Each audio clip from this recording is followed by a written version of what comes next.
Shalom. I want to begin by giving all praise, honor, and glory to Yahawah, Bahashem, Yahawashi, Bahashem, Rawchaa, Qadash. Double honors to our teachers, the apostles, and elders of Great Millstone. And much respect to the brothers laboring worldwide in truth and sincerity. And salutations and blessings to the hopeful elect, believing on the words of Yahawah, Bahashem, Yahawashi. This your brother Dawada, coming at you another lesson. Lord willing is edifying. Fair use. I do not own these videos. I'm not trying to profit off these videos. This is for educational purposes only.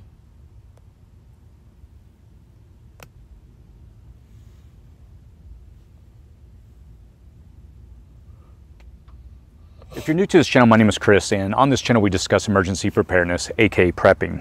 One of the things I try to do on this channel is to keep you informed about potential disasters on the horizon and keep you really prepared for those events.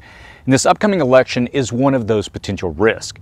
Now, I purposefully keep politics out of this channel, but this election and the days leading up to the certification on January 6th, they really present some very real challenges that could impact our lives.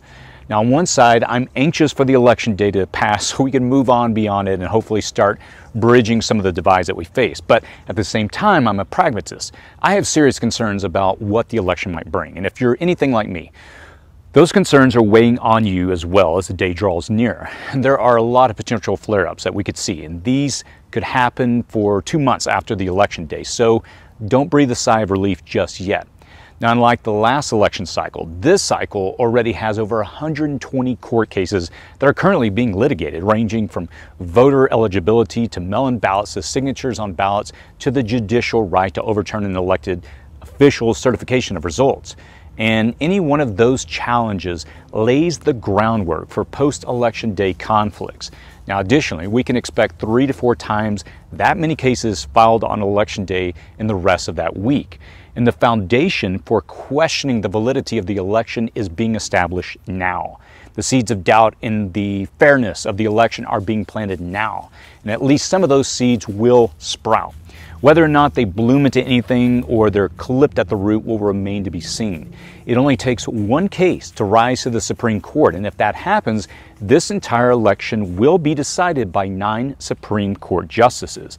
Such a thing would instantly infuriate at least 79 million people voting nationwide. And as I mentioned earlier, we're in a much different place as a country. We're far more divided, and if something were to happen again where legal wrangling pushes the issue into the hands of 9 people, I can't imagine a scenario where it wouldn't push the country over the edge.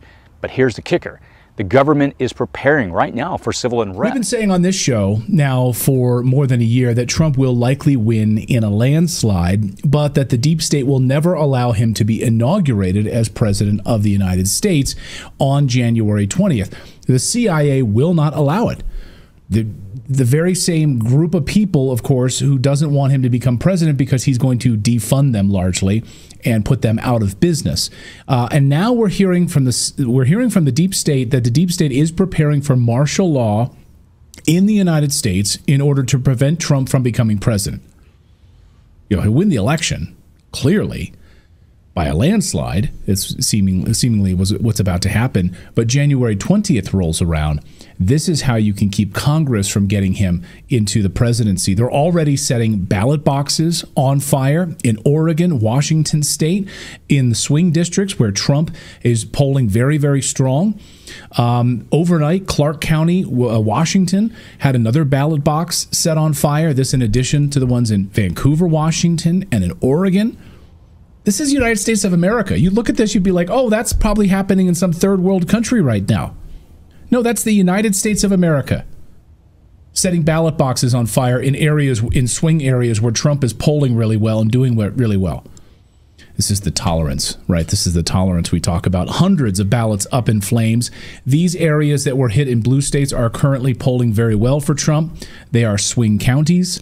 This is why Clayton and I today were like... Chad MC says, I'm voting in person. Yeah, let us know in the comments what you guys are planning to doing. Meanwhile, deep state whistleblower, former State Department cyber expert Mike Benz is warning that they will not let Trump move back into the Oval Office even if he wins in a landslide. Watch.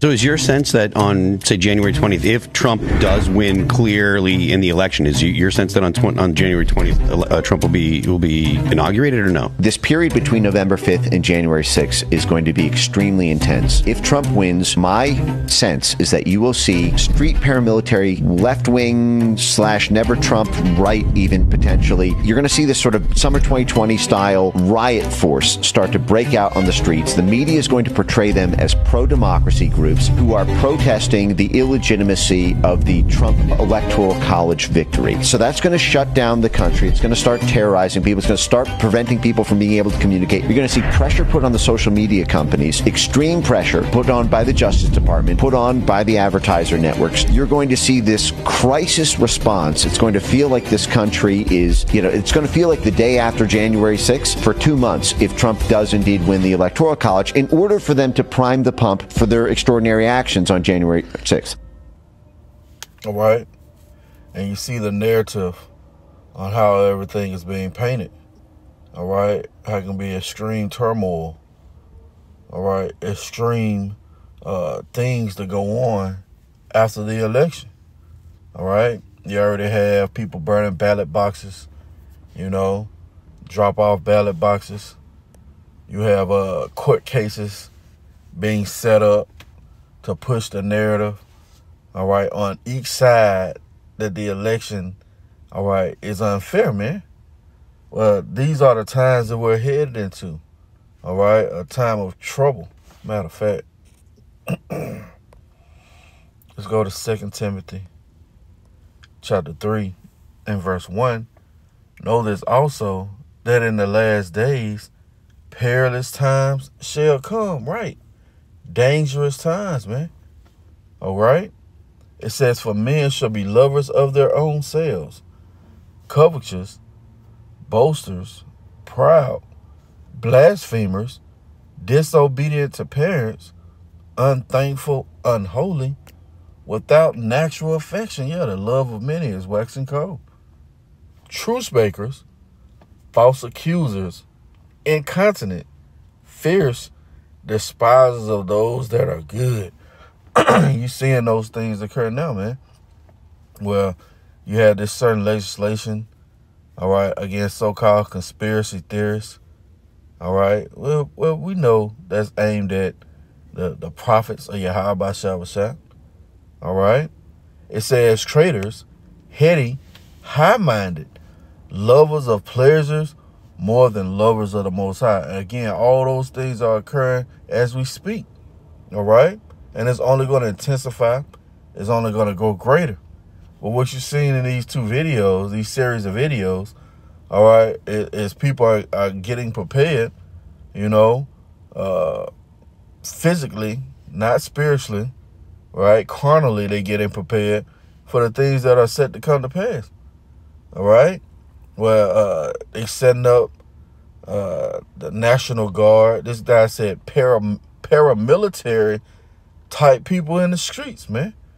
All right, to so-called protest if Donald Trump wins the election, and vice versa. You already got the militia set to come in and do their thing for Donald Trump, right? Well, all these things are showing us we're at the end of this man's system, man. All right? It's being played out on a high level, matter of fact. Let's go to 2 Ezra, chapter 15, and verse 14. Woe to the world and them that dwell therein. Yeah, you done made your home here. Right? It says, for the sword and the destruction draweth nigh, and one people shall stand up to fight against another and swords in their hand. Yeah, what's the modern day sword? The gun. All right? And that's what you're going to see. One people is going to stand up to fight against another. All right? It says, for there shall be sedition among men, and invading one another. They shall not regard their kings nor princes. See that? And the course of their action shall stand in their power. All right? Let's get this in the Good News Translation. All right? 2nd Ezra, chapter 15, and verse 14. The world and the people in it, see? The world and the people in it. Yeah, you can hang your hat here in America. This is your lodging place, your dwelling place. Oh, man, you seen the video the brother put up regarding the Eve fucking crying about voting? Well, guess what? She's going to be caught up in this doom, man. You see? It says the world and the people that are in it are doomed. The war that will bring their destruction is very near. Nations will arm themselves and fight against other nations. See that? And we heading into that. All right? You got the Republican against the Democrat. Right? On a wider scale, you got Israel fighting against these Arab nations in the Middle East. Right? Russia, Ukraine. Taiwan. China. Oh, North Korea, South Korea, man. See, everything is heading to an end, right?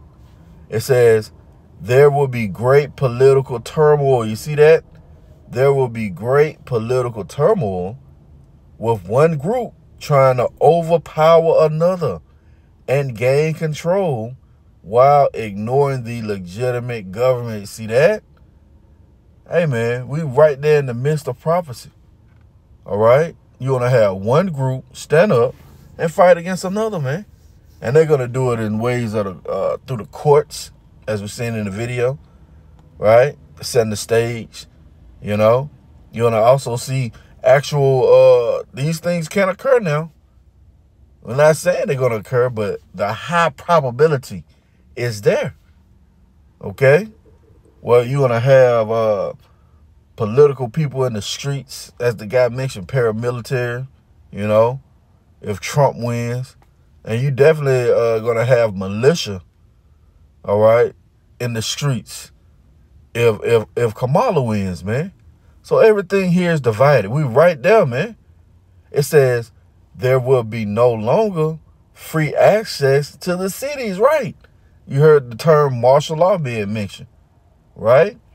It says because the struggle for power will bring destruction, terror, and total confusion wherever people live. Beautiful. See? And you people deserve it. Why? Because you trust in Esau. You trust in the damn devil, man. So of course you're going to have confusion.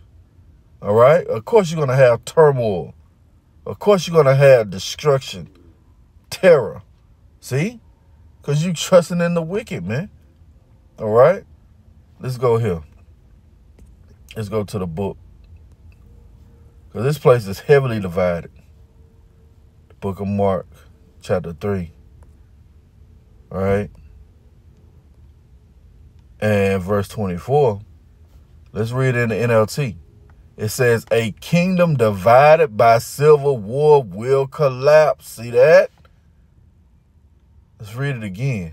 A kingdom divided by civil war will collapse. See that? And that's what we headed into, man. See, these things are prophesied.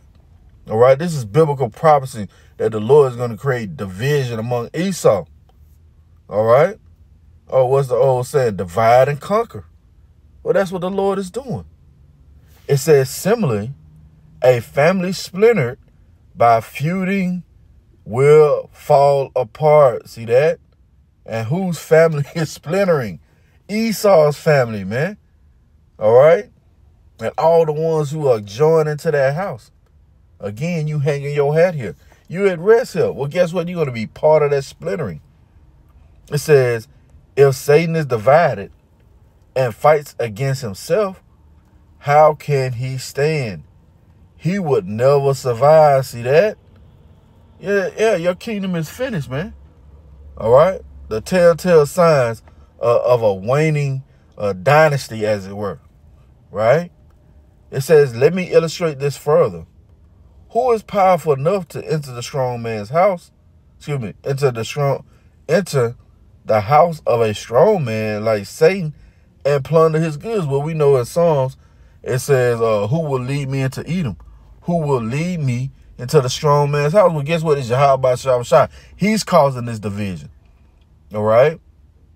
Why? In an effort to bring this system down. It says only someone even stronger, see?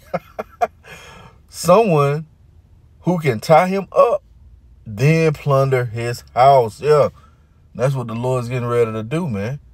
Esau is going to be for spoil. All right? And these signs are showing us that this man's system is at an end. Matter of fact,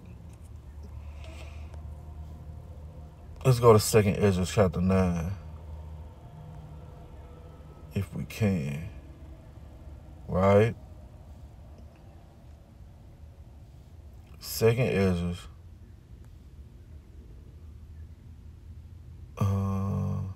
Yeah.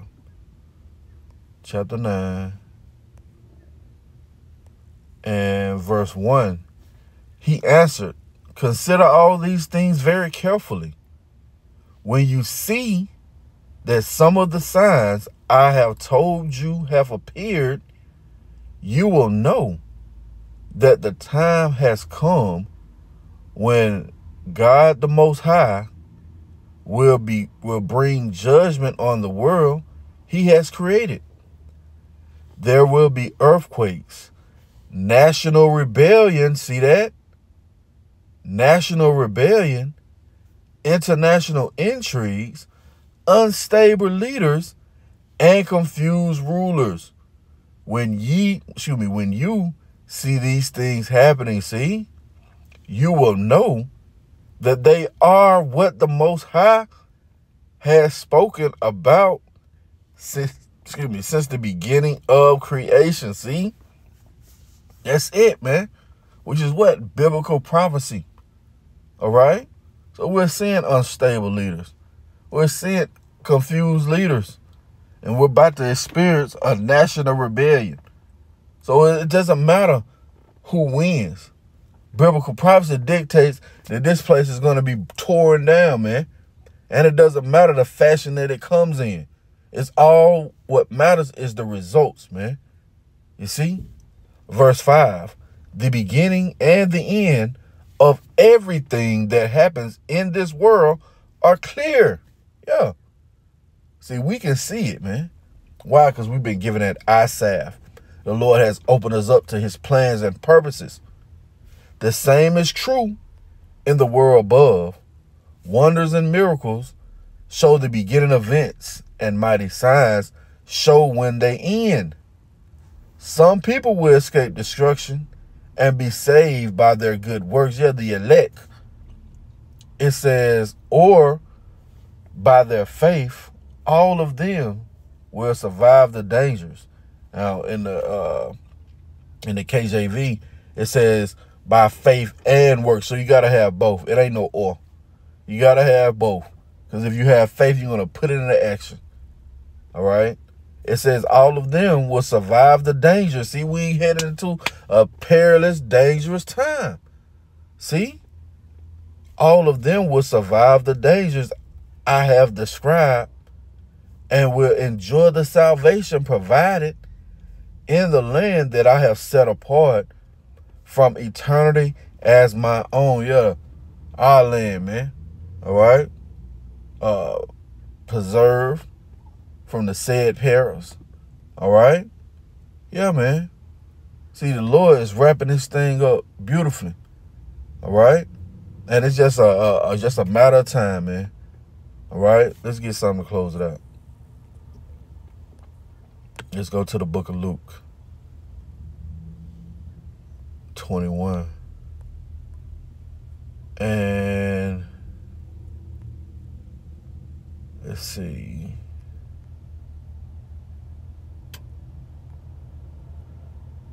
Is it 32? Nope. There it is. 29. Luke chapter 21 and verse 29. And let's read in the NLT. He says, then he gave them this illustration. Notice the fig tree or any other tree. When the leaves come out, you know without being told that summer is near. In the same way, when ye shall see all these things taking place, you can know that the kingdom of the Most High is near. Yeah, it is near, man. It is nigh at hand. Well, right there, because we seeing the signs that are taking place all over the world. So I pray this has been edifying. I want to give all praise, honor, and glory to Yahawah, Bahashem, Yahawashi, Bahashem, Rawchaa, Qadash.